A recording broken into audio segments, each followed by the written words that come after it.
We've got another 5 eggs this morning. Lovely.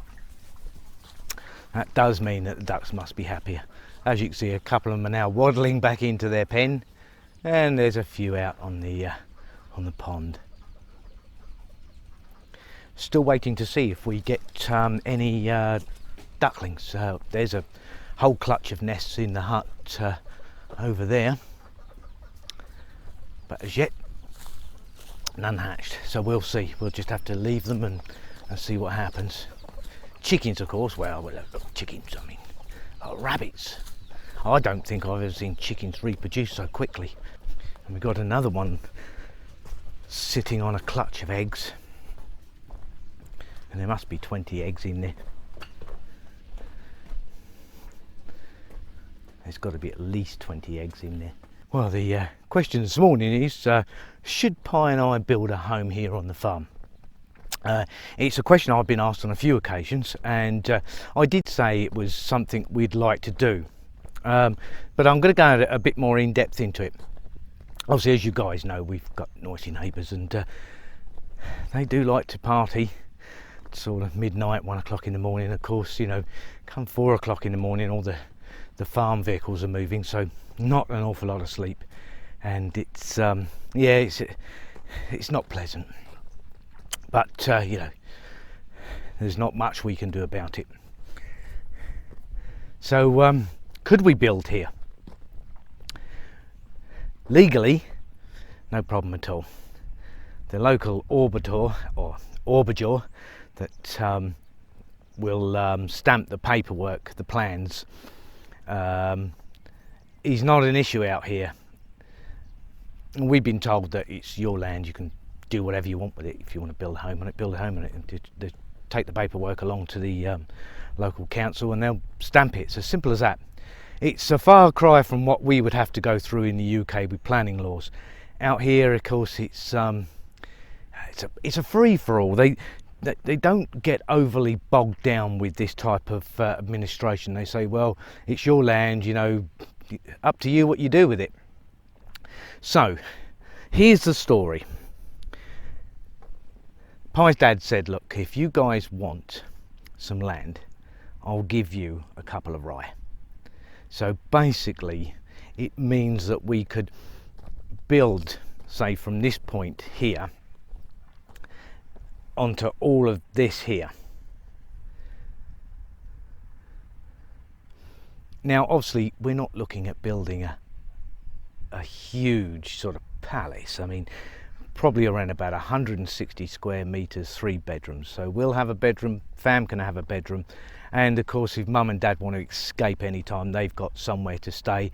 And of course, you know, if we have friends come over, then they've got somewhere to stay, so a spare room. Now it would be idyllic, there's no two ways about that. I mean, look at the view. Imagine waking up every morning and looking at that, and then behind you you've got your pond.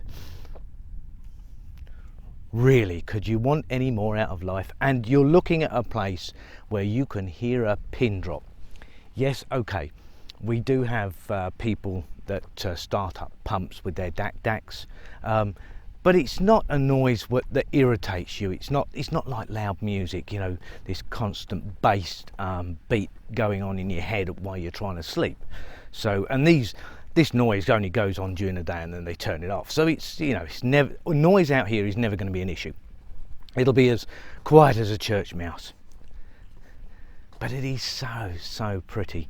Now the other alternative that father-in-law discussed was that if we didn't want this area here, there's no reason why we can't build the house right at the bottom of the land, and we have 1, 2, 3, 4, 5, 6, 7 parcels here.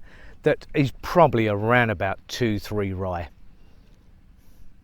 which is more than enough. Again, face it towards the mountains there, the back of it on the pond there, sorted.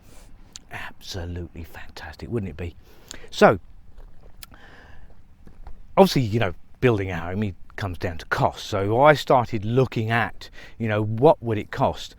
It's no good me trying to compare the building cost to that of Phuket, which I'm quite familiar with. Phuket is massively expensive. You could be looking at a minimum of 30,000 baht per square metre.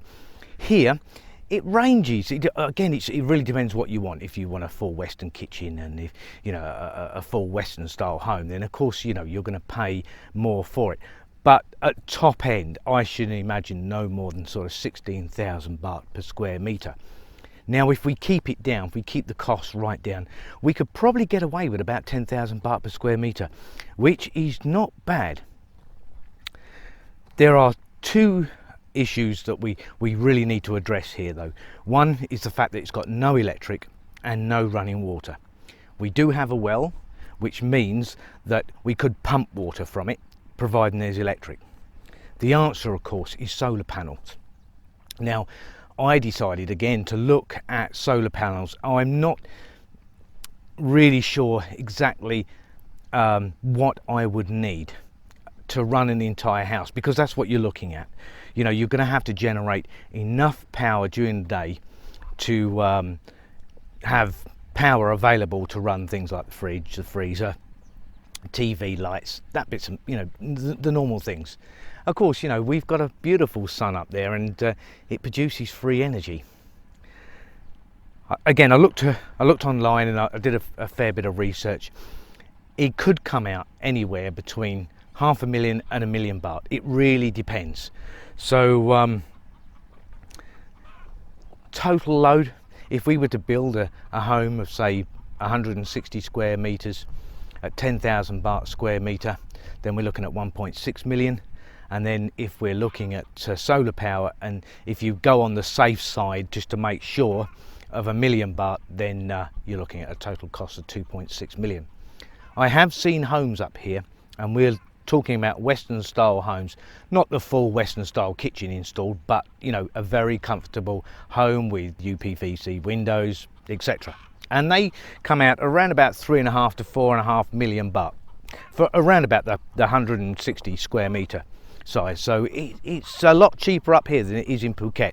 So we estimate that if the home would cost us say 2.6 million, you've got to factor in say another 500,000 for furniture. So let's top it out at say 3 million baht, which is approximately 70,000 pounds. It's a huge sum of money. Whichever way you cut the cake, it's a large sum of money.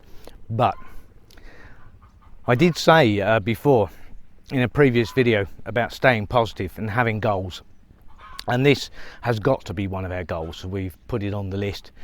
It's a pretty big goal, but it's not as if it's not achievable. What we've got to do is just keep on growing this channel, and we're up to 216 subscribers as of this morning, so very, very happy. If we can keep this momentum going, then there's no reason why we can't use the money we get from our advertising on YouTube and plough that into building a home here. It would be fantastic, it really would. And of course, a few of our subscribers said they'd like to come and visit us, and if we can do that, then there's no reason why they couldn't stay with us. It'd be absolutely fantastic, and you could sit back and enjoy the beautiful landscape and have a stress-free time with us. It'd be absolutely brilliant. I made a video not long ago about making money from YouTube, and normally it works out around about anywhere between $1 and $2 per 1,000 views. But there's lots of different people on YouTube telling you, different information. It's going to be different for every single channel. Some channels will attract higher paying advertisers than others. It's just part of the course. We're averaging right now around about $1.70 per 1,000, which is pretty good. It's more than happy with that. There are people out there who said that they have a subscription base of 150,000 and he was making $10,000 a month, which is huge. And there are others that have got sort of 300,000 and say that they only make about $8,000 a year. Again, a lot of it I think comes down to content, the type of content that you create, and therefore the type of advertiser that you attract and what they're willing to pay. So there you go, guys. We've put this on the list. This is one of the goals. obviously how long it's going to take us is anybody's guess. But as I've said before in a previous video about staying positive, you have to have goals. You've got to have something that you can hold on to and work towards. And certainly this would be an incredible achievement. So yeah, yep, it's one of our goals. How long it will take us, don't know. But it's just nice to know that, you know, the dream is there. And there's no reason why, for instance, we can't start off small. Let's just say that our channel in a year made $5,000. We could put that $5,000 towards the home and start it off, you know, maybe get the foundations done. So we can do it in stages as well, which I think will be a great idea. I also think, and so does Pi, that the building of a house here would be of enormous interest to so many people. So obviously we could do no end of vlogs about the progress, and it certainly would be an exciting series of videos that we could make over a period of a year to 18 months, depending on how long it takes to build. I would estimate that something around about 160 square meters, yeah, about a year. So there you have it, guys. We have a goal, another goal, and we're going to work towards it. We'll never let anybody tell us we can't. Nothing's impossible. You just have to you've got to believe in it, and if you don't believe in it, then you've lost before you even start. And we believe in it, so we believe we can grow this channel, and we believe that we can build our dream home. Imagine the peace and quiet. Oh, fantastic. So anyway, there you go. The ducks are happy, the chickens are happy, and Pi and I are happy. So yeah, it's all good.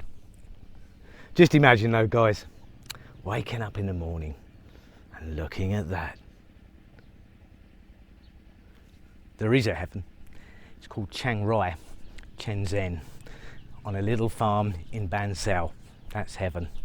Right, guys, we've got to get on. There's huge amounts to do, and we'll see you tomorrow. Remember, stay safe. Do have a brilliant day, and don't forget, please subscribe, share and like. Makes a massive difference, and of course it will help towards our goal.